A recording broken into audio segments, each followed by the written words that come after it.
Hi, I'm Frankie. And I'm Cheyenne. And we are Conbini Cult. Welcome to another episode. Hello. We've got another deep dive today. Yes. And what's it about? Or shall we wait until we release the topic? Oh, no. It's I guess you can see it about on the title, yeah. The housing crisis and about abandoned or vacant homes. Mm-hmm. We're going to be answering, the internet's most burning questions. Yeah. Does Japan pay you to move there?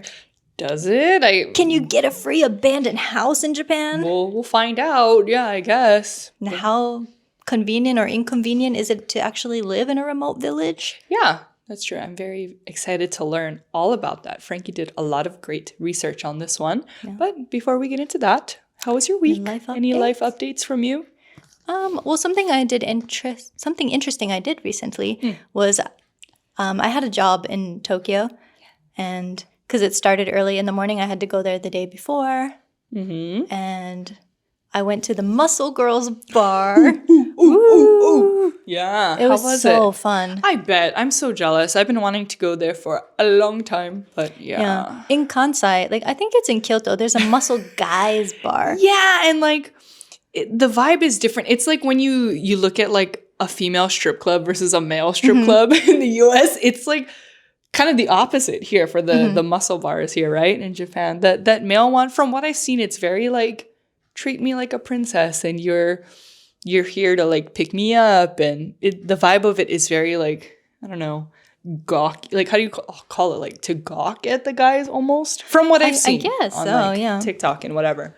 But the girls one, different vibe? Yeah, the girls one was really fun. Yeah. Yeah, I put up a video about it. Yeah, By the time this episode comes out, the video will be up just on Instagram and TikTok. But I want to go so bad. Just the energy was so fun in there. I bet. And they're all muscle mommies in there, right? They look like they work out a lot. And you can do, what is it, different challenges, different workouts and stuff? Yeah, for, you can get some muscle dollars. Muscle dollars. Yeah. And then you can use those to tip. Or to tip them, that's what it is. To pay them to slap you or pick you up or something. Oh, okay. Yeah. I want to go. Yeah. Let's go next time. I want that to be in Kansai too.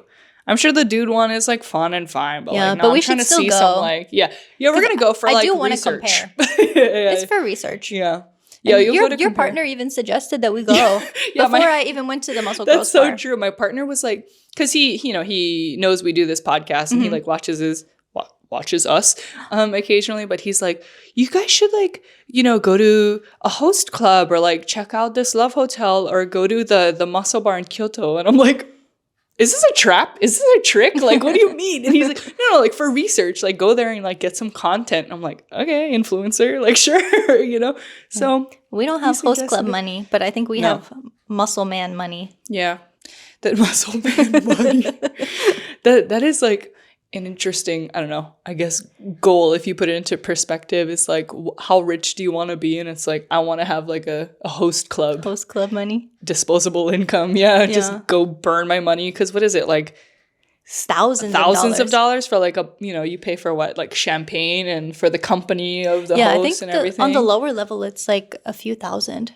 Maybe 5,000 or something. And then to get some of the top guys at the clubs, you could be paying tens of thousands of dollars. Yeah. Oh, there's a lady, I think she's Chinese, and I think I saw this. She's a day in a life as a Chinese millionaire or something. How does she describe herself? She's rich because she also went to see Roland, who is the top host in Japan, and paid $20,000. Yeah. And that's just for one night. And I think she goes multiple times a week or at least once a week. And she says she has her different boyfriends and stuff, and they're all hosts that she pays for. She's got a roster. She got a white boy on my roster. He'd be feeding her pasta and lobster. Got a host boy on my roster. Yeah. But he'd be feeding me champagne and lobster and unagi. Exploitation, I don't know. But I saw that and I had to run to the comments obviously, and everyone is oh, she's rich. She got Roland. She's rich. Yeah.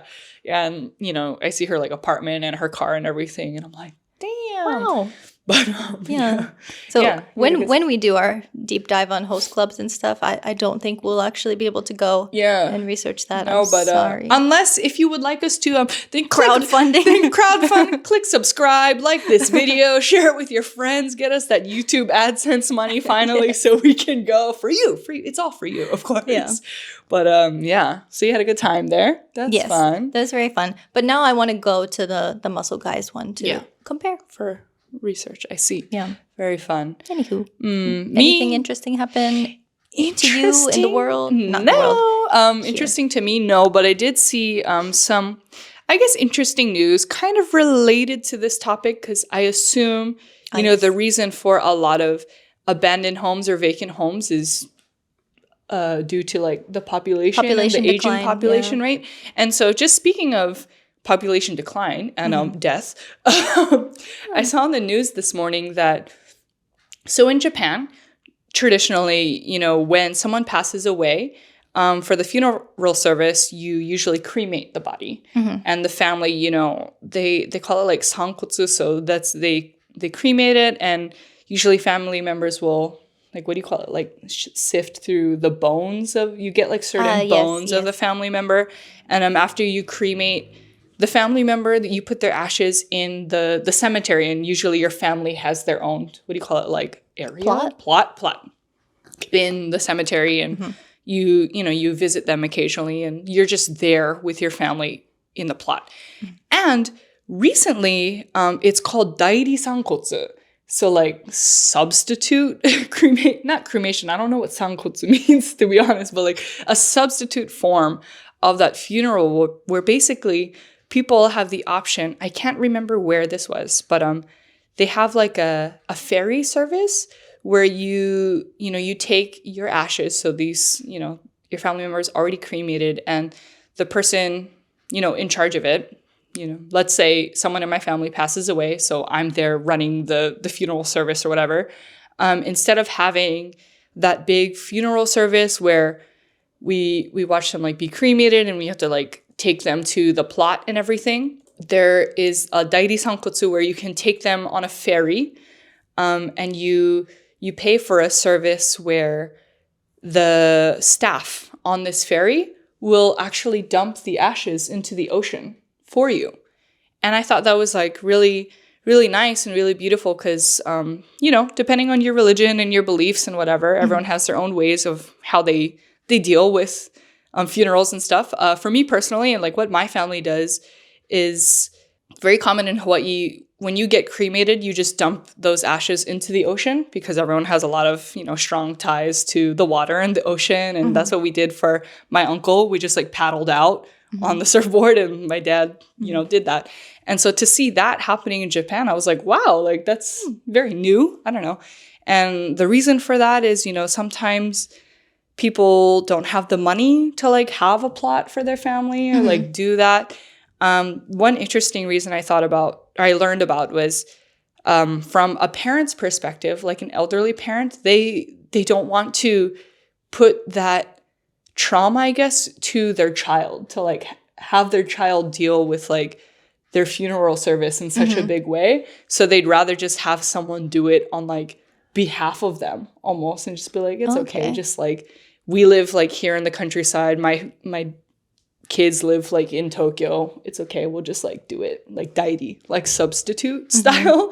And so they asked, you know, people around the neighborhood, like, how do you feel about this? And it sounded like a lot of younger generations were like, yeah, sure. Like if that's how you want to go, then that's totally fine. I think you have the option for the staff on the boat to do it for you. If maybe you cannot go, or if you choose not to go, or you can just go on the boat and like see that service happening or do that yourself. And then there were some older people who were pretty against it, only because, you know, they prefer the traditional. They prefer the more traditional method of like being buried, being, you know, placed with your family and with your ancestors in the plot, like properly in the bochi, in the cemetery. So I thought it was like really interesting, like a new form of funeral, I guess. But that's it. That was the news I saw, kind of related to maybe housing. I don't know. Okay. Yeah, we can link that in the show notes in the description. I tried to quickly Google what sankotsu means, but it was only bringing up tonkotsu. Oh, no. Sankotsu, so like... Pork bone. What is the kanji for it? To like break down and bone. Oh, okay. Yeah, so that's why I just assume is that cremation or it's the tradition of like the bone passing. But yeah, I could be totally wrong too. But that's what they were calling it on the news was sankotsu. Yeah. Okay. Anyway. Okay. So speaking of words. Yeah, sorry. Some useful words for the topic that we're going to be talking about. So you know fudousan. Yes, I do. Like real estate. Yes, I do. But there's also fudousan. Yeah, I saw that. The same exact pronunciation. Yeah, but the kanji, the first kanji is different. I see. So this other fudousan is like unsellable property that has no or like negative value. I see. Yeah. So the first kanji for that one is like makeru, like to lose. To lose, yeah. It's like loss or defeat. Mm-hmm. Yeah, I saw that in the notes, and I was like, "Is this a mistake?" Yeah, good thing I didn't like correct it on your behalf. That would have been rude. Don't change my notes. Yeah. So, okay. That makes more sense then. Yep. I learned a new word. Yeah, there's a lot of Japanese words that sound the same, but this is why kanji is important. Yeah. So if you're ever like, I mean, I still don't like it, but if you're ever anti-kanji, honestly, it does come in handy a lot. Yes. When you can finally start to read it. Yeah. And then we also have, you know this one? Akiya? Oh, yeah. So an unoccupied house, right? So an open house. Not an open house, like you can view it. Just like no one's living there. Yeah. No one's living there. Yeah. And vacant home. And then we have haikyo, like an abandoned building or ruins. Oh, I didn't know that one. Yeah. Ooh, okay. Cool. Yeah. 'Cause there's like, there's a niche for like urbex. So like haikyo exploration. I see. Yeah.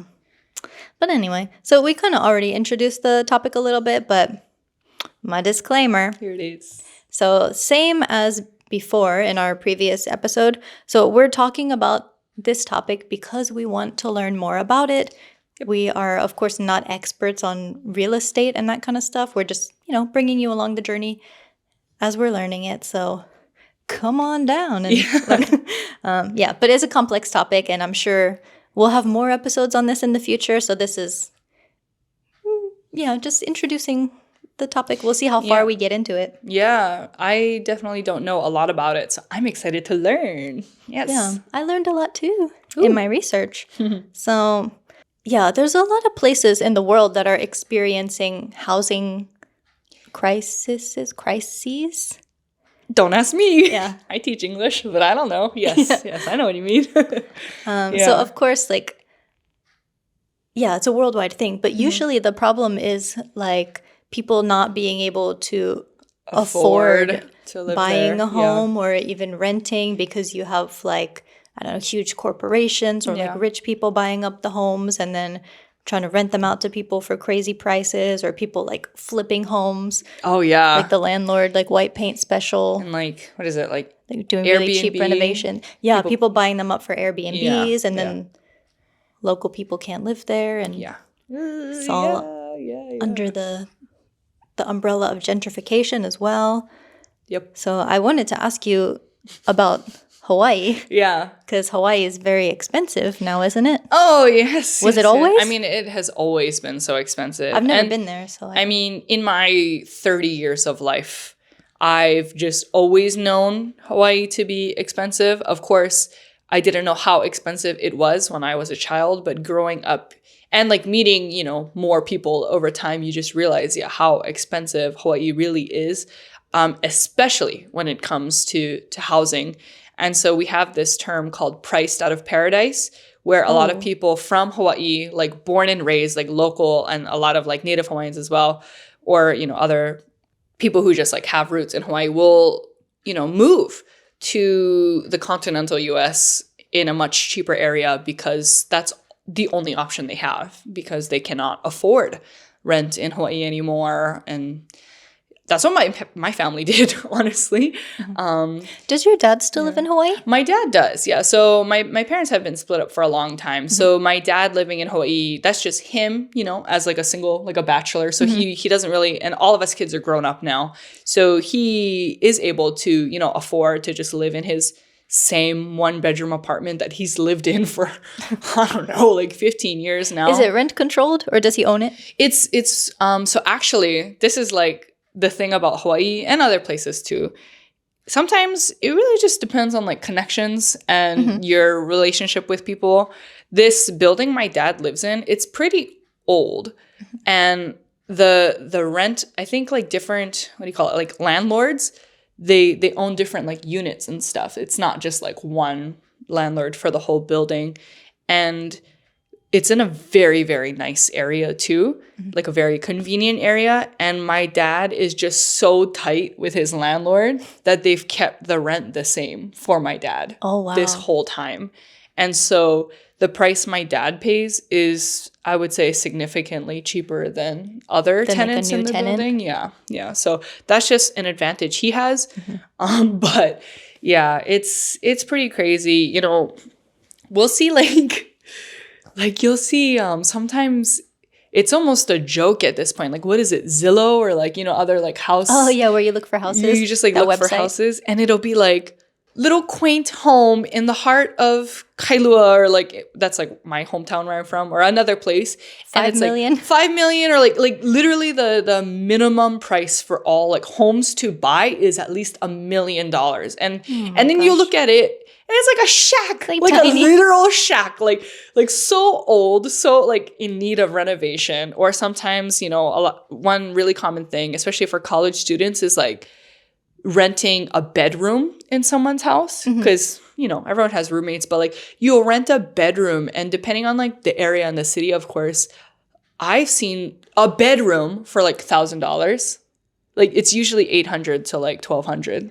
Yeah, that sounds like New York. Yeah, and so it's expensive, and it's so like unsurprising to see everyone working like multiple jobs and stuff just to live. Yeah, and of course, you know, in trade, the trade-off is you live in Hawaii, you know? Yeah. And so it is really nice, and it is a fortunate thing to be able to live in such a nice place. But unfortunately, a lot of people can't afford to live there anymore, and we are getting bought out by a lot of non-local people, and it is a very frustrating topic. But yeah, sorry, that was my long answer. The housing cost is crazy in Hawaii. Yeah. In New York as well. Very informative. Okay, good. Sorry to ramble. I don't know if I can say that New York is just as bad, because I haven't, I'm not from Hawaii, so I don't know. I mean, I'm not from New York either, but I lived there for like 7 years. But yeah, you see that a lot in New York, because New York City has 5 boroughs, so a lot of, I mean, Manhattan is like where the rich people live. I mean, there's wealthy parts of like other boroughs as well, but yeah, you just see like the rent like skyrocketing, and people who have lived in certain neighborhoods their whole lives can't afford it anymore, and they just keep getting pushed out further and further and further. Yeah. So that's what happened to my town. Yeah. I didn't hear it be called a borough before. Yeah, the 5 boroughs. Oh, I didn't know. It's like a coup? Like a ward, basically? Yeah, How would you describe it? Okay. Kind of. I had no idea. Okay, I learned something new. Yeah. So we will talk about the topic of gentrification in Japan later, like towards the end of the episode. But in general, Japan's housing problem is a bit unique, I would say, because it's more like, well, I mean, of course, certain areas are more expensive than others, but the problem is more so that there are just so many vacant homes. And not enough people to live in them. Yeah, especially in the countryside. Yeah. And with the population decreasing. Which we talked about. The rapidly aging population we talked about in the previous episode. So go and listen to or watch that if you have not. We talked about the aging population and declining birth rate crisis, which has a huge ties effect, into this housing thing as well. So, I mean, of course, places like Tokyo and Osaka and other major cities, like they seem to be doing okay. But yeah, in the countryside, there are so many vacant homes. Which I'm sure you see a lot firsthand, right? Because you travel like all over Japan and a lot of times to the countryside. So do you ever just like, you kind of know like, oh, yeah, that's an Akiya. Like no one lives there. Because a lot of them are falling apart. So it's pretty obvious which ones are vacant. Yeah. So as always, we'll have our sources linked below. If you want to check out like any articles and stuff or like other videos, useful things about it. So first, I wanted to distinguish what is a vacant home versus abandoned. Yeah, so that's great to bring up. You want to read this little thing about it? So is there a difference between vacant homes and abandoned homes? Yes, there is a difference. So in a nutshell, a vacant or unoccupied home has an owner who could rent or sell it if they wanted to. The person may still be living or ownership could have passed to one of their family members. And then, of course, if it's abandoned, the owner has either given up the rights to it or they've passed away with no one to claim the house, whether that be because the family doesn't want it or there's literally no one else to pass it on to. When this happens, the government takes ownership and looks to auction off or sell the home, often for little money. There we go. So yeah, I found an interesting article. It's called Number of Vacant Homes in Japan Reaches Record 9 Million. What? So this is vacant, not abandoned. Yeah. So as of October 2023, the number of vacant homes in Japan has increased by 507,000 from the previous survey in 2018 to a record 9 million, according to the Ministry of Internal Affairs and Communications. This number has doubled over the 30 years since 1993, when there were 4.5 million vacant homes. The total number of homes in Japan increased by 2.6 million to 65 million, I guess, in the past 30 years, due to a rise in the number of households.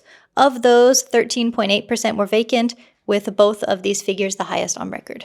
So, sheesh. Because a lot of people build new homes too. Yeah. Like it's way more common in Japan than the US, for example. That's true, huh? To build just, new homes. Find a plot and like buy the plot or, build your own home. Yeah. Is it cheaper to do that versus like just buying a vacant home or like buying another home? Or it depends. Okay. So we'll get into this later, but sometimes you have to buy the land, and then if you have to demolish the place, that costs money. Renovations cost money. So it really depends what kind of condition the home is in. I see. But sometimes it is cheaper to literally just build something new. I see. And I think generally it seems that people here would prefer to build something new because it'll have better insulation than older homes. It'll be more up to safety standards because like the earthquake standards are, like they got to keep up with that. Yeah.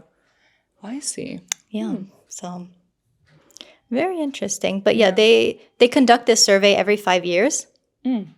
So there's a graph on here that just shows like the number of abandoned homes, the number of vacant homes that could be rented out, the number that are for sale. Okay. And what people are also using as like a second home. Oh, okay. So there's actually... Looks like a big gap going on there. The biggest portion of this are ones that you could rent. Okay.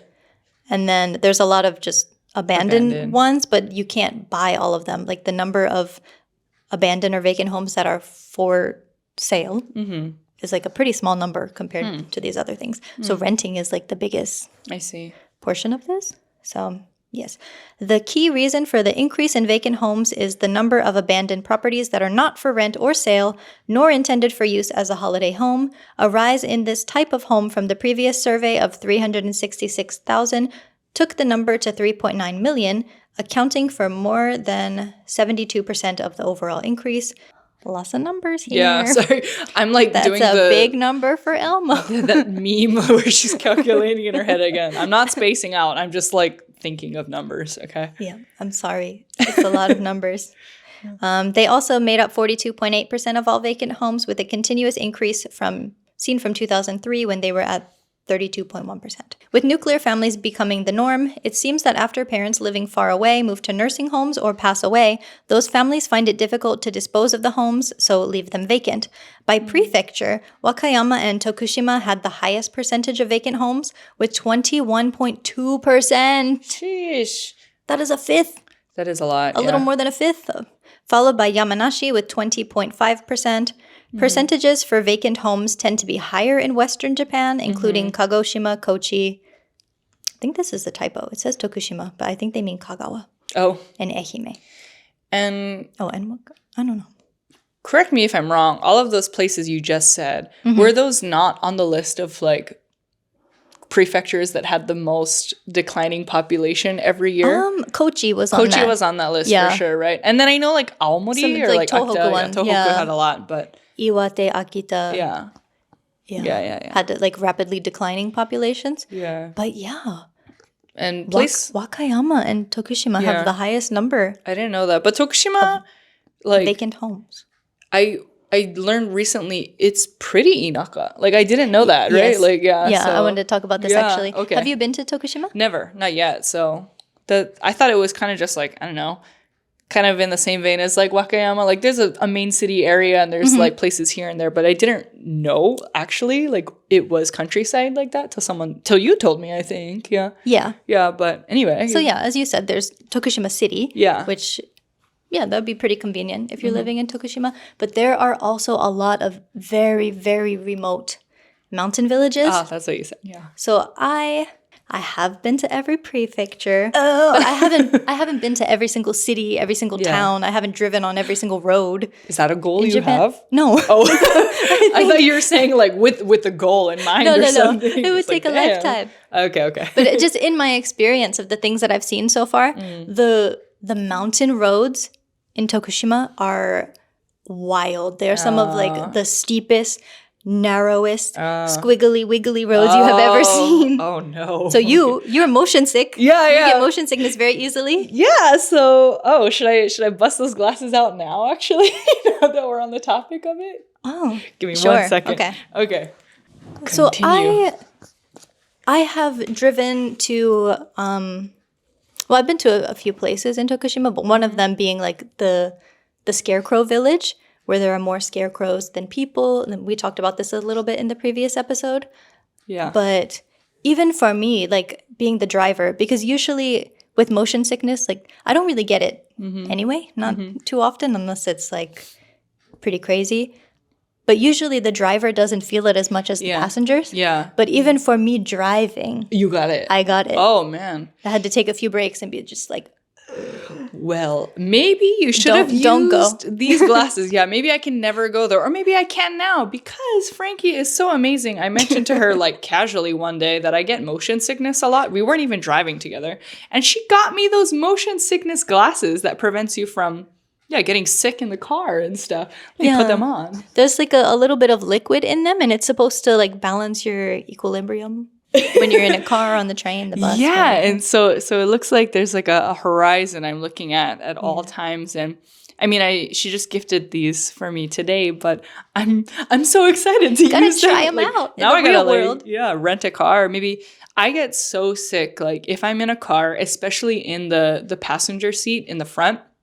I don't know what it is, like since I was a kid, but I can like sing along and I can enjoy the drive, but as soon as I like look down at my phone and like read text, it's really hard to do that. I can't do that. Like I'll just get sick immediately, and then I just have to like close my eyes and like sleep for the rest of the car ride. So that's how I can. It's so unfortunate. I wish I could, but like read in the car, like I can't even read on the train.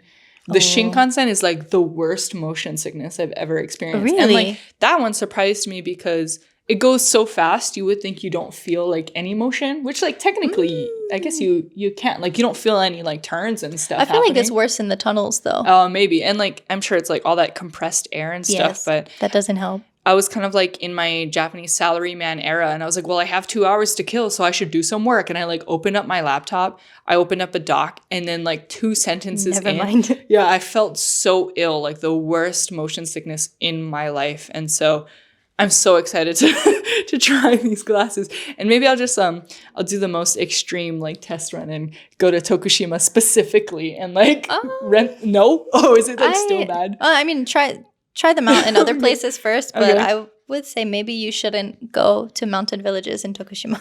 Really? Well, I can. I'll just like sleep the whole time, and then like my partner will drive the whole time. He'll wake me up when we always arrive. It used to be an issue, but he's like, oh, whatever. It is what it is. So anyway, thank you so much for these. Not sponsored, not an ad, but yeah, I don't even know what the brand is. So I don't know, but yeah, very excited. Thank you for these. Yeah, hopefully they work.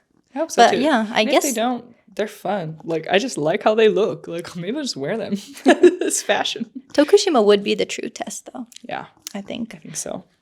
So, yeah, because of these squiggly wiggly roads, it makes sense why Tokushima has, like, a declining population and a lot of abandoned or vacant homes. Because there are some places where even the closest supermarket or the closest konbini are an hour and a half drive. Even the closest konbini, that's not very konbini of them. Yeah. Convenient. Not very convenient at all. Yeah. Even the supermarket. So. But I assume, like, places like this, do people just, like, have gardens and grow their own, like, produce and everything as much as they can? And, like, probably share amongst each other and stuff, right? Yeah, probably. But it's got to be really hard to, you know, find work and stuff like that, unless you're in agriculture. Yeah. And the Scarecrow Village was a mining town. Yeah. So while they were doing the mining, there were more people living there. Yeah. But, yeah. And then I would also say, so Wakayama also has some pretty intense mountain roads. But not like Tokushima. Oh, really? It's like that bad? I'm telling you. These are the most intense. Why they build like that? Why do you do that? I mean, I guess you're like working around a mountain, but still. Yeah. Well, there's one place in Tokushima called like the Iya Valley. So like back in the day, there were like groups that lived there. And then to protect from like invaders, you know, they wanted to be really remote. Yeah. And there's also this really cool like vine bridge. Vine, yeah, not the app, made of vines, but that bridge, they made it so that like if the enemy was coming, they could just like cut the bridge. And that bridge is like still up to this day. Yeah, I mean, I guess they rebuilt it. I was like, is it functional? Like you just cross the vine bridge? Just a little snip, and it's they reinforced it with like they covered it in vines, but they reinforced it with like some steel stuff as well. I see. Okay. But that bridge is still scary. Oh, I bet. The gaps are huge. Oh. If you drop your phone or something. Oh, you're like it's screwed. Gone. Okay. But even for like, I feel like little kids' feet could get caught in those too. Ooh, yeah. Be careful. I don't like it's a really scary bridge. I see. But anywho, so recently, we were already preparing this episode before then, but there's like a mini documentary from BBC World Service that came out a couple weeks ago. Oh, at the time of we're filming. Yeah. It's probably older by now. 11 days to be ago. honest, I didn't watch the whole video, but I looked through the comments. Okay. To see some interesting comments. Yeah. Because it basically, like, when people cover this topic, like news outlets and stuff, like international news outlets, they just make it sound like, oh, you can get a free house. Like, there's like really cheap houses in Japan. A lot of people want to move to Japan for, like, this gold mine of cheap houses. So they're not covering, like, the reason or the issue of, like, vacant homes. They're just saying, like, look at all this space we can, I was going to say colonize. Look at all this space we can, like, pretty technically, much. Or, like, gentrify and, like, buy up. Yeah. Anyway. Yeah. I see. So, again, I'm letting you know I didn't watch the whole video, but I think some of the comments kind of, you know, make you see how that video probably went. So some interesting comments on that video. They said, as this reports, houses over 30 years old have little value in Japan. And then they wrote some kanji. We looked up what the kanji, like how to read the kanji. And there were so many different like ways to read it. I don't even think Japanese people really know how to pronounce it. But anyway, the two kanji, one is land for sale and the other is like land for sale with an old house, like something. Yeah, so it's not just the land. There's something on the land. Okay. And so it means you have to spend more money to demolish it before you can use the land. Yes, renovations are possible, but not cheap and not easy. They identify themselves as a middle-class Japanese person. Yeah. The way he wrote it was kind of cute. Yeah, I read this and I was like... A middle-class Japanese? I am. Yeah, like, are they Yoda from Star Wars? Like, a middle-class Japanese I am. Like, that's the voice I read it in. Yeah. Sorry. But it's nice to get some input from a Japanese person as well. Yeah. And a middle-class one, not like a super rich or, anyone like that. Yeah. Can't trust the rich. No, never. Not even here. Yeah. Okay, another one. So this was from, you could see their account name is called Heritage Homes Japan. We restore ancient Japanese houses, mainly in Kyoto. Here's the actual situation. 1, the combination of low birth rates and the migration from rural to urban areas means the rural decline is very, very rapid, but only in unpopular areas. Want to be on the beach? You pay UK prices. Yeah. 2, there are no abandoned houses in places like central Tokyo or Kyoto. There are unused houses, which are very, very different. Try and buy them, and you pay normal prices. Yeah. In other words, unless you want to be where nobody wants to live in an unlivable house and nobody around to repair it for you, no schools and no shops, then go ahead and buy an Akiya. Honestly, I love the honesty. It's a little harsh, but honest. Harsh, but like it got straight to the point, and it is what it is, right? Like, yeah. Here's one more. Okay. This is from a user called Being Japan. After listening to this video, I can tell you, as a very long-time resident, there are a lot of negatives to living in the smaller village areas. There's no social life, no easy in-person shopping, no schools in the area, etc. I met a friend who owns his own business with a countryside setting, but close to a big city. He and his wife are not Japanese, but long-term residents like me. He said they're doing okay due to his and his wife's high-level Japanese language ability, and the neighbors are friendly. The local school has 4 kids and is likely to die out soon. He has to commute to Tokyo for work with over a 90-minute one-way journey. He has bought a bunch of land around him for next to nothing because the village is dying out too. People who look at Japan as a cheap alternative to buying a home must realize many things. They won't be able to resell the property since it doesn't appreciate. The government limits the number of days a temporary accommodation can accept guests, like Airbnb. The home is likely to be old and not suitable for living due to mold and structural age, and requires money to renovate. And of course, there is the language barrier. In the end, if you're willing to renovate yourself and budget the right amount, you could have an acceptable home to live in, but you will never recoup your investment. Don't believe those social media people when they're highlighting the low cost of homes.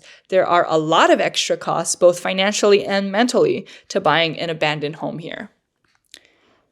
Yeah, I think that's pretty well said. Snaps, yeah. Yeah, nothing is free. Yeah. So I also... So speaking of those, scrolling, like influencer. clickbaity videos. Yeah. Scrolling through TikTok as one does. I saw this video that was like, Japan will pay you around 3 million yen to move there. Yo, what is that? So I don't think we can play the video on here because there's like Ghibli background music. So we're going to get copyrighted. But we can just read what they're saying in the video. Are you going to read it in your best Siri voice? In your best AI voice? I'll try. I don't think I have a good AI voice. They wouldn't hire me to be Siri. I don't have an AI voice. I just have that like influencer voice. Can try it. Go for it. Okay. Japan will pay you around 3 million yen to move there. Let's start over. It wasn't playing. Okay. One more time. Japan will pay you around 3 million yen to move there, plus bonuses for living expenses. This is part of an effort of the Japanese government to increase international tourism in their more rural areas outside of Tokyo, Osaka, and Kyoto. Participants in the RRC, or the Regional Revitalization Corps, will enter a contract with the local tourism office to write, have a blog, or start a YouTube channel promoting these areas of Japan to a wider audience. The contract lasts for 3 years, and contractors are incentivized to settle and stay in the area after that time is up. If you're looking for any reason to get away, this could be a good opportunity for you. Dang, that AI voice was impressive. That sounded so good. Really? Yeah, you sounded almost like the video, actually. Very nice. Thank you. TikTok. Actually, no, I don't want to be the voice to text to voice. Oh, yeah. No, actually, a lot of people hate my voice. Side note. You get like rude I comments? Always get comments like that. Like, what? I want to stab my ears listening to you. Shut up. I remember, your voice though, makes me want to punch somebody. especially like, you know, because I've been following Frankie for like years now. But for like a long time, I remember, especially like in the earlier days when you did more like scary story focused videos, like a lot of people found your voice like really soothing.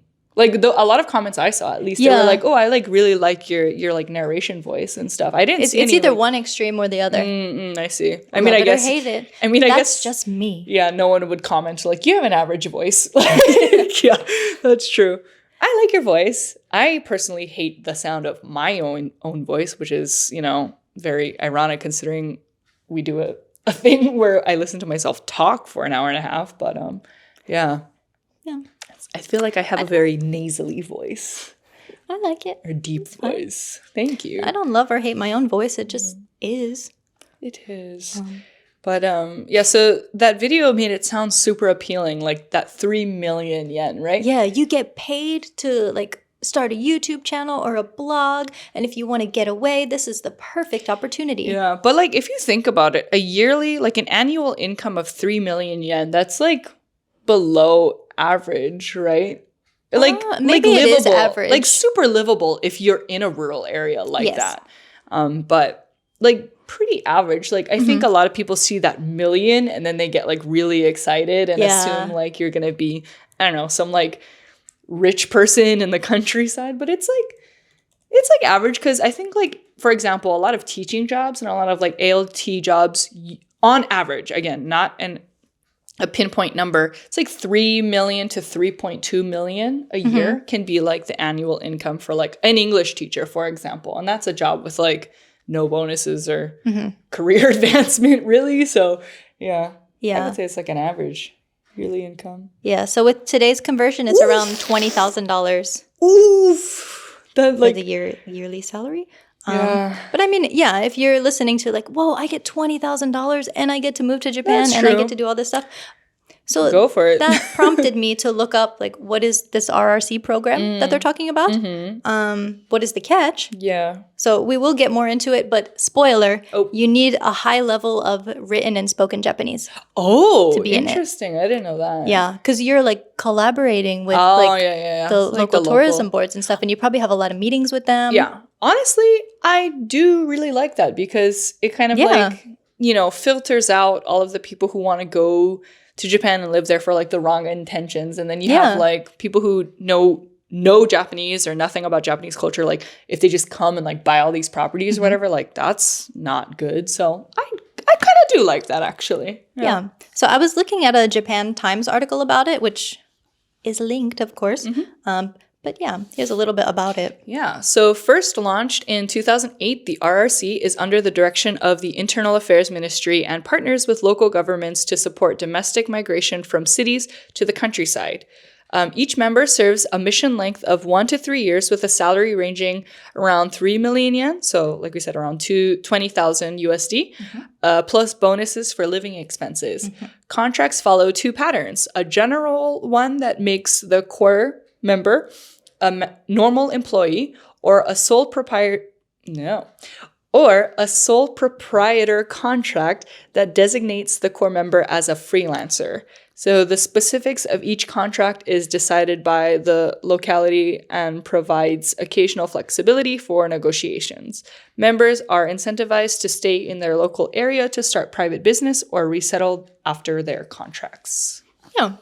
So it does sound like a good thing. So also in the article, they say listings for the program are found on the homepage, I guess the RRC program's homepage, with the entirety of the hiring process being in Japanese. There it is.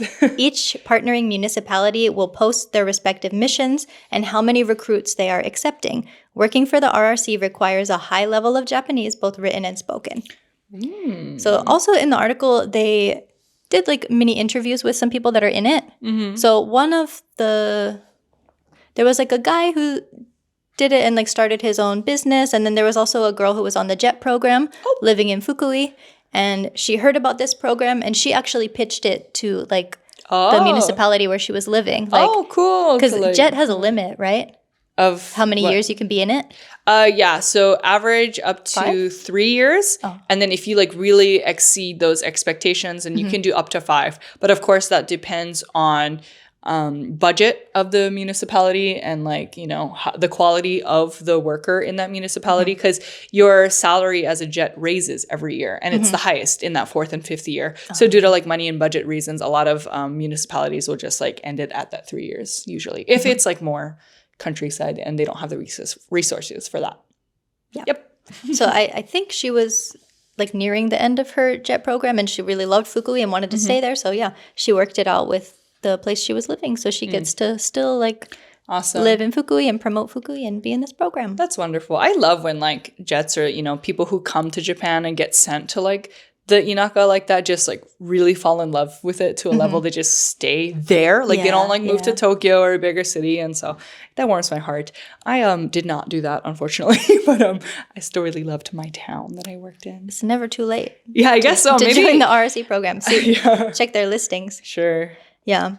So I would say like it actually does sound like a really amazing program, but it's not as simple as the TikTok video made it to be. Right. It sounds like they just gave you the money as soon as you landed at like Narita Airport or something. Like go have fun in Tokyo. Yeah. Okay, so I know you have to have proficiency in Japanese, like both spoken and written. Is this limited to like, I guess, more residents in Japan then? Or like if you are a foreigner overseas, do you like, as long as you pass that application, like are you considered, or is that something? That is a good question. Yeah, like because, you know, obviously to live here you need a visa, and I think there is, right, like a, what do you call it, like a self-sponsored visa if you're making a certain income? Yeah, but those are really hard to get, because like if you're, at least from my talks with the visa lawyer, right, so if you're like coming overseas, like let's say you pass all of those check marks except the fact that you don't live in Japan, like does that government like sponsor your visa? Like I don't understand how you can like legally live in Japan. Yeah, so that was one of my questions. Yeah. So it was unclear in the Japan Times article if they accept overseas applicants, because it doesn't sound like this program would give you a visa.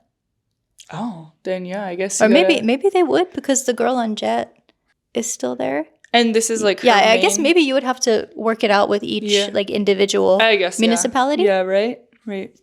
Yeah, but if you're thinking like, oh, I can just be a digital nomad. No. Oh, is that what you can't? That's what it was. You can't do that on this. Oh. Because that program, the RRC program, is a minimum of 1 year. So it's anywhere between 1 and 3 years. And the digital nomad visa is only 6 months. So. Oh, okay. Yeah, and you need to leave the country for 6 months if you want to reapply for digital nomad. I didn't know that. So you can't do that. Maybe working holiday? Those are like 6 months and can be extended to a year. I think working holiday starts, I don't know if they start at 6 months, but I've worked with a lot of working holiday people, and usually they're like on a 1 year visa. Okay. A lot of the time, yeah. So maybe that would work. Yeah. Yeah, I guess you would have to, like in the article, they also link the homepage to the RRC program, so you would have to do a bit of digging to find that out. Interesting. So yeah, I just wanted to mention that because that TikTok video was like, Yeah, I think I saw like a similar TikTok video about the digital nomad visa where again it was like, you can get paid to be an influencer in Japan or something. But you don't get paid to be on the digital nomad visa. Something you got to make your silly. own money first. Yeah, but anyway, let's get into the spicy stuff. Yeah. So the juicy, spicy thing. So how to actually buy a home here. So some questions. Yeah. Do you need to be a resident? No. Oh.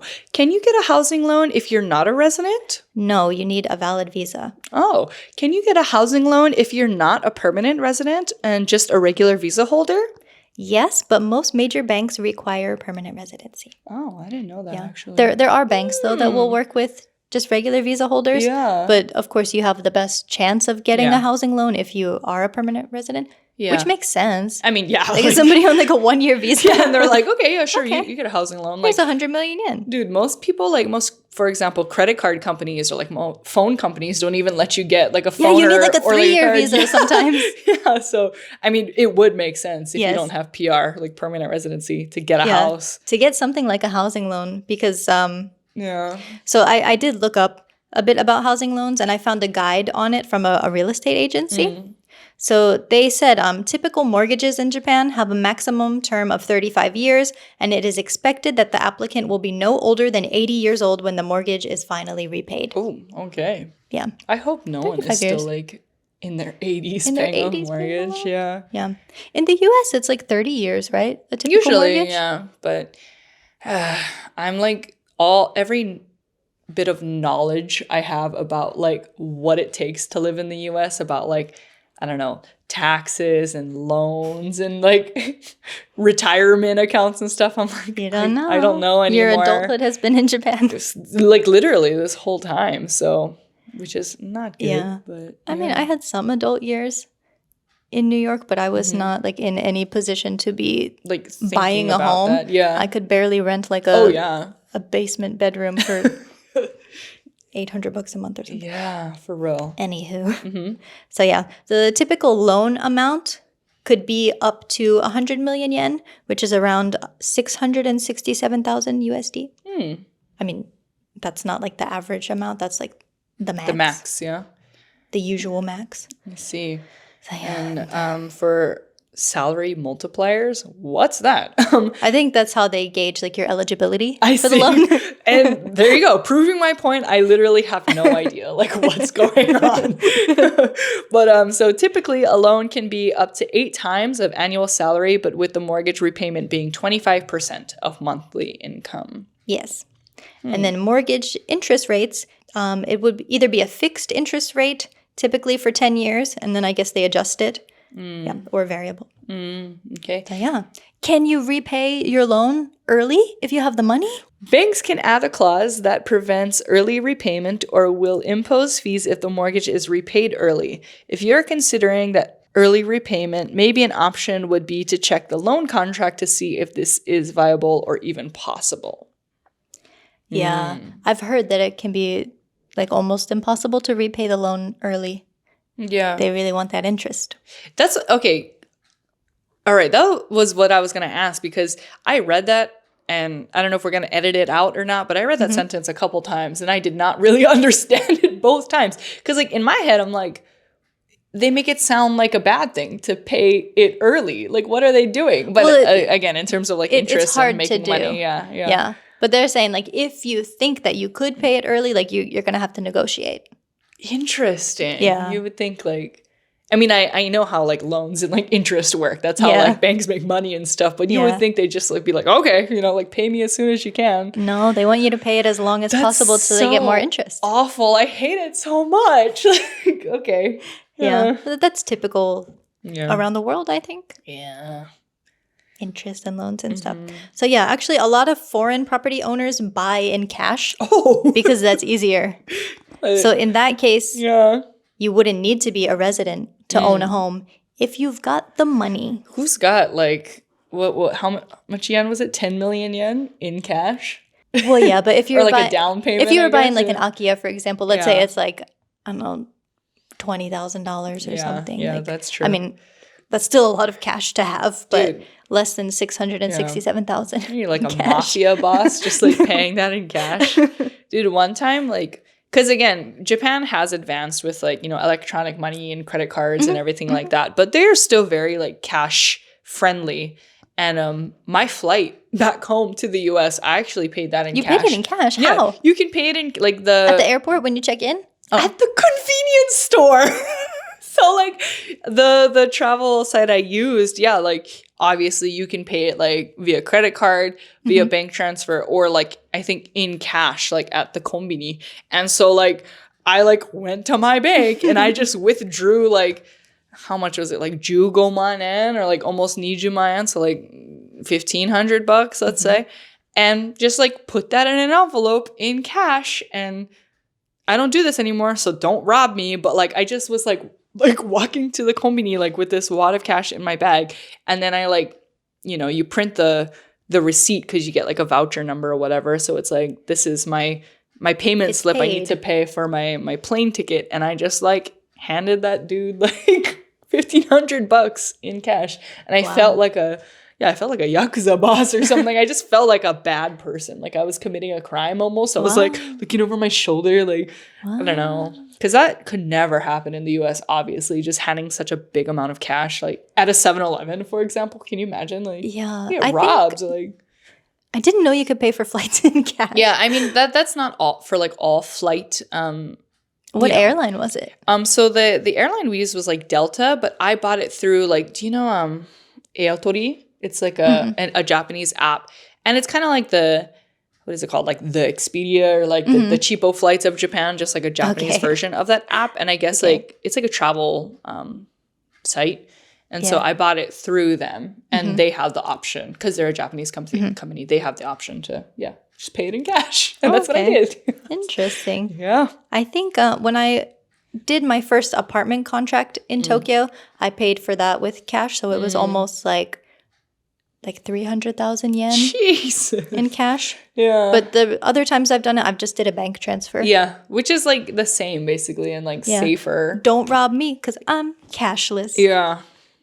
Yeah, please don't rob me. I promise. I don't walk around with Don't rob anybody, actually. with like bills around all the time. But yeah, I kind of felt so cool. It was just like, but yeah.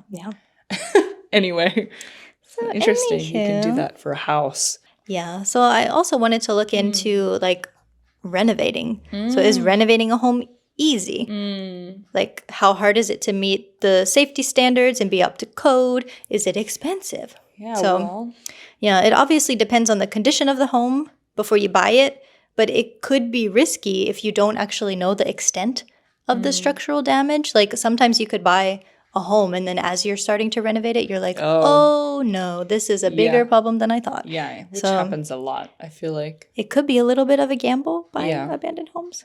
So I found a blog post from somebody who's, I don't know, at least like interested in Akiya, like estimating some costs. So they broke it up into 3 categories. So. Oh, okay. So for the categories, they have Group 1, which is minor renovation project. So that means new wallpaper, replacing old warped drywall, maybe adding new light installations, minor bathroom updates, etc. And budgets can be as low as 500,000 yen and go up to about 3 million yen. This, of course, all depends on your preferences and circumstances. Yeah. So what? That's like maybe 3-ish to like $20,000. Mm-hmm. So yeah. Not free. Not free, but not super, super expensive. Yeah. But also, like, let's say the house was free, you would still have to pay property taxes on it. You still need to like pay to change the title. Oh, yeah. The deed. Stuff like the that. Title, yeah. The title. The deed. The deed. Do the deed. Yeah. Yeah. I see. And then? So, and then even if the renovations are minor, like it still costs a bit of money. Yeah. So then we've got the next level. Yeah. So Group 2, which is mid-level renovation project. This is reimagining spaces with new carpentry or new kitchens or bathrooms, in addition to the minor cosmetic work of Group 1. And budgets for this level can run between 3 million yen to 5 million yen. So 20 to 40,000-ish? Yeah. USD, again. USD. Yeah. Okay. Right. So getting up there. Then the last group. Yeah, last boss is Group 3, major renovation project. So this means serious structural repairs such as uneven floors or foundation issues, and it will be no less than a major project. So you should work with an architect or someone capable of renovation. As a project scope, it'll go beyond what any layperson can handle. For a full renovation on a residential property of 100 meters squared, 100 square meters, a budget of at least 10 million yen would be prudent, according to this post. Yeah. Yeah, so you're getting close to like $100,000. Yeah. Around there. Which again, let me double check that. If you're down to like spend the money on that, because like let's say you buy an average home in the US, right? Not in Hawaii, but like for example in like, I don't know, Texas. Let's say a house is $600,000 or something.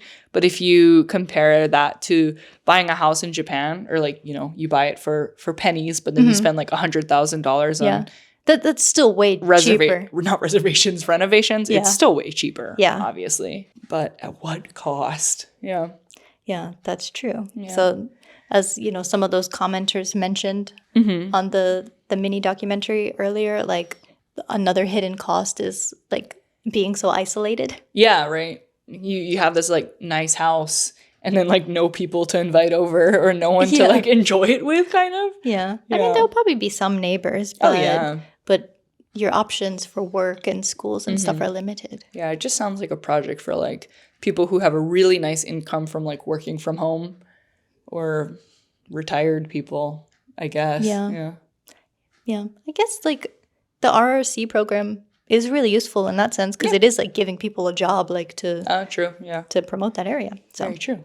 Yeah. So also regarding safety standards, it seems like buildings have to be at least up to the 1981 earthquake structural standards when building a new house or renovating, like serious renovations, not like just changing the wallpaper or something.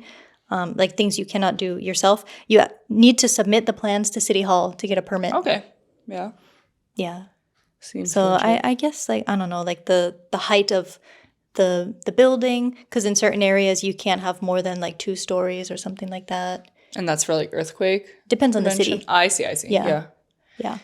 It depends on the area, like how high the building can be, how many floors it can be, like how high the fence can be, and like all that kind of stuff. So usually you need to submit the plans to City Hall and they will approve it or not. And you get like a permit for that. So yeah, there's only so much that you can DIY with these projects. That's like, true, right? It really depends on the scope of the renovations, but some things you might not be able to do yourself. Yeah, that's true.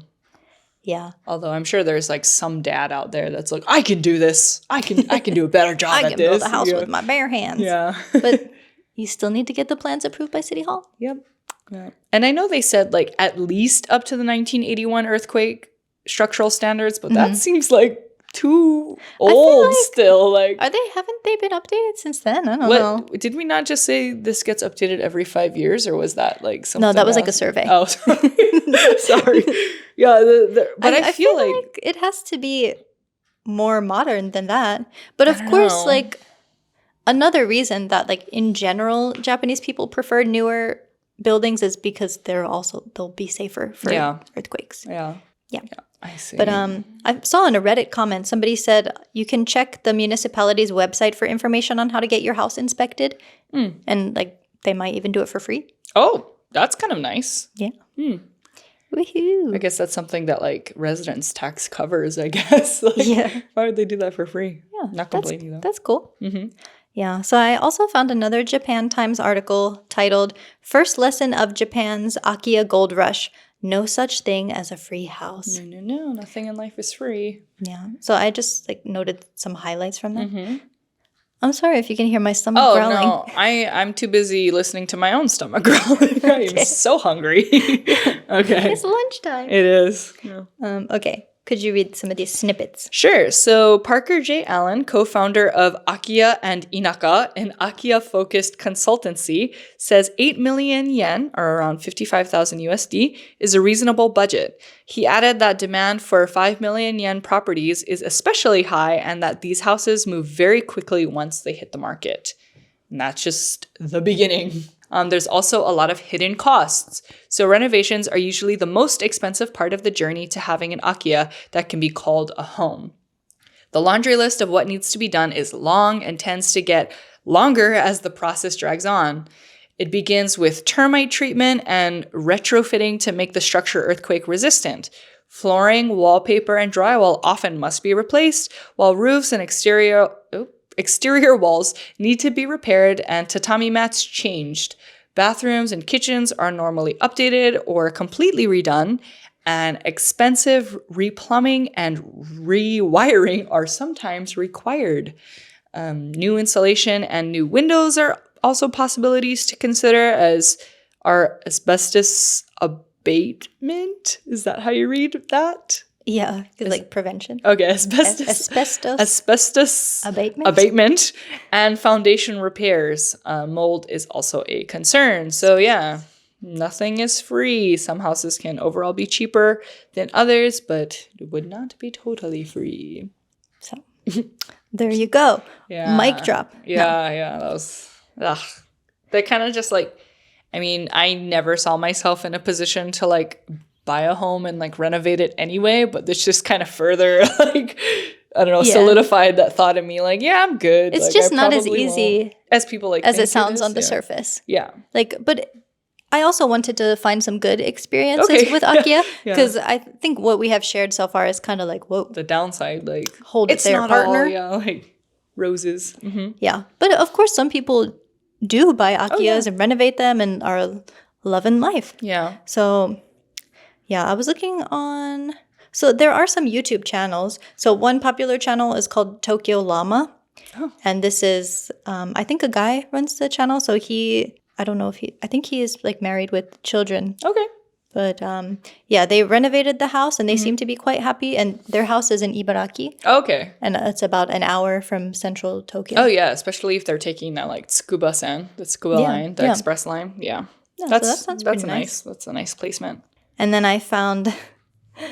I was trying to look for some on Reddit as well. So here was a nice one that I found. Okay. So the post says... just for context. Oh, sorry. They were visiting a different home listed on an Akiya bank, and then while looking at the place, I became acquainted with one of the neighbors who is a woman about my age, and she told me that one of the other houses had just emptied, and the owners were planning to tear it down because they didn't know what else to do with it. She got me in contact with them, and after touring the place, I fell in love with it. Beautiful old house with really sturdy construction, 2-story workshop and garage, small storehouse, and a garden that is just the right size for me. I helped them clean it out of their parents' stuff, and they got the first pick of everything, and I took what was worth keeping, but that they didn't want. I paid nothing for the house except for broker fees, taxes, etc. for the title changes, as they were happy enough to just not have it be demolished. As for renovations, the house wasn't really in need of anything much more than a bit of plywood and wallpaper. I want to redo the kitchen, bathroom, and toilet eventually, and in that order, but for the most part, I'm more happy with the place as is. Over time, I've sunk a lot of my savings into furnishing and fixing up the place as I go, but I am so glad I did. Yeah. It's a good, happy story. Yeah. So it just basically seems like as long as you're willing to put in the work, on the house, of course, but also to like be part of the community too. Yeah. Because I think, it's easier to be anonymous in the city because there's so many people. But if you want to live in a rural community, you gotta talk to the neighbors. Yeah, especially if you're like a foreigner too, right? Because that's like a language barrier you have to like go over, and like a cultural one too if you're very unfamiliar. And someone said, "What? You need to invest financially and mentally." Yes. Yeah. I thought that was a good comment. Yeah, that's pretty solid advice, I would say. So just to finish off with a little bit of a spicy thing. Yeah. So I have heard about rich foreigners buying up the buildings in Japan's major cities and other areas. So it's gentrification, baby. Yeah. Yeah. So do you know, like, because I've heard about this happening in Kyoto. I'm sure it happens in Tokyo and like Osaka and stuff as well. Also, do you know Niseko in Hokkaido? I've heard of it, because it's a pretty famous it's spot, very right? famous for skiing and snowboarding. And it's become like such a tourist hotspot, and like it's so expensive. It's like a luxury place now. For like not just domestic tourists, right? I mean, I guess if you're internationally, saying, like, internationally, Yeah, it's really popular with international tourists. Huh. And I remember there was something on TV last year about like the food and stuff there being so like upcharged. Upcharged, is that what it is? Yeah. Like a plate of yakisoba was like almost $25. Hell no. Yeah. You get that for like $2. Yeah, seriously. What the heck? And people just like pay that because they're like, well, we're here and we're in Niseko, like there's no other place. I guess I'll just pay like resort prices for it. Like, or do people just not know? I think only rich people are visiting that area now. It seems... Yeah, like the hotels and all the restaurants and stuff in that area are so expensive now. Yeah, and like yakisoba, that's just like so funny to me too, because that's not like a luxury food, you know? It's such a like, you know, it's so easy to make for so cheap. And so that just reminds me of like, I'm sure New York has this too, like depending on like, let's say even if you're in the same state or in like the same prefecture or that same area, depending like what area or what city you go to, some are like more expensive than others due to like tourism and things like that. Yeah. Yeah, and so I watch a lot of travel programs for Japan and for Hawaii as well. And they'll like all of the, let's say, Japanese comedians or whoever's on the show, they'll like travel to these places in Hawaii, and of course they're going to like all the tourist traps, and they'll show the prices of the food, and I'm like, like damasareta, like you got like bamboozled for sure, because that is so expensive for that meal. It's the $25 yakisoba. Yeah. That's nuts. Yeah. So I think a lot of people are also trying to buy up properties for Airbnbs as well, or which is like guest houses. That's such a problem too, right? Because like I think worldwide. Of course. And what was the general, like the initial purpose of Airbnb? It was like to create, like to feel like you're part of the town. Yeah, right? Kind of like escape from that hotel vibe and to really make you feel like you were like staying in the neighborhood or like staying in the community. And now like, isn't Airbnb like almost on the same level, if not more expensive than just staying at a hotel? At least in Japan, like I feel like it's more affordable to just be in a hotel here. And all the fees and stuff are like, add, like getting really crazy. So sometimes it's more expensive. Oh yeah, because they'll be like $40 with no a night. like room service. Right. Like and cleaning you have to, like, service and stuff. And especially in Japan, because like taking out the garbage, there's different regulations for like how you clean and like how you sort the garbage and stuff. And a lot of places will say like, you must take out your own garbage and like you must throw away your own garbage and stuff. And it's like $40 a night. And then they'll tack on like at the end like a $200 cleaning fee. And those bitches don't even clean for you. Yeah. So like I never like recommend Airbnb in Japan anymore unless I like there's like a good one or something. But still. Yeah. Yeah. So do you think there should be regulations on who can buy houses or other properties in Japan? I think there's no easy answer to that. I could give a biased answer and say yes, because as surprise, surprise, someone from Hawaii, we have a lot of people who have no ties to Hawaii and have no idea what it's like to like live in Hawaii and like who really don't care about the locals and about preserving, you know, like Hawaiian culture. And they just come because they have the money to buy this property. Looking at you, Mark Zuckerberg, Oprah. I know he listens to our podcast. Yeah. I know Oprah's listening. Personal call out. You know, there's a lot of celebrities and a lot of like wealthy people who just like come and buy property. And a lot of times this was a problem. Didn't he buy an island? Yeah, he bought like sacred property. And like that was really important and had a lot of like cultural and spiritual significance to locals there. And he's like, well, I bought it, so what are you going to do about it, you know? And so like that is an issue. So when I think about that, yes, I personally feel like there should be regulations on like who can buy property, you know, but I don't know. Like I think that's where I stand now because I personally am not in a position or have interest to buy property anywhere else. Like I haven't experienced myself, for example, like I want to buy property in Japan and then they tell me, well, you're not Japanese, so you can't, you know, like I haven't experienced that. So I don't feel a certain way about like having it be open to everyone. I don't know. Yeah. Like I feel like I do like the idea, like the RRC rules where like you have to have proficiency in Japanese. Like because they want to make sure you're participating, right? And I think if it's something like that, then maybe. But it could also depend on the area and like how much cultural significance that place has, or like how much like maybe you shouldn't have super high regulations for places like the countryside in Japan with all of these akiyas because they really need people to live there in some cases. So like if there's like all these regulations that like make it hard for people to live there, that like that might be hard, but I don't know. I think yes. Sorry. To wrap it up, there should be regulations for people who can buy property anywhere. Yeah. I think it would make sense if it was for like residents, like in the sense, because if you don't live in the country and you're just buying up a property to make it an Airbnb or something, like that doesn't help the local community. No. So at least like, you know, if somebody's a resident here, whether they're foreign or Japanese, like, you know, somebody's who's going to contribute to the community, especially in rural areas, because like it doesn't really help those communities and the declining population if people are just using it as like a guest vacation house, vacation home. Yeah. Yeah. I don't know. It's tricky.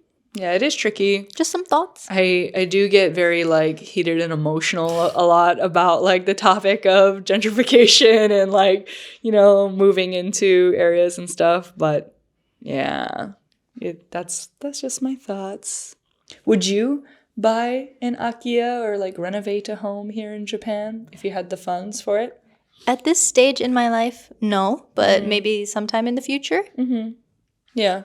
I feel like me personally, yeah, if it's more like if I just had the money and the time, sure. Because I'm like, it seems very time consuming as well. Yeah, like I'm all for living in the inaka. Like I love the Japanese countryside, and I have like no qualms with like just being secluded and like having my neighbors be my only interaction for the day, you know? Like yeah, but my concern would be like if you're in really rural areas, like the school system is probably not as good. Well, not as good, and also like not as many there's just not, kids. Like what did they say? There was like a school with 4 kids. 4 kids. In the and whole they're probably school. Different ages. Right. And so again, it's like if you have those resources where you have a great, I don't know, work from home job, and maybe you have no kids, or you personally like already homeschool your kids, or you know, things like that, then it could be totally doable. But same, I would need to be like old and an empty nester to do this, like with where it affects like no one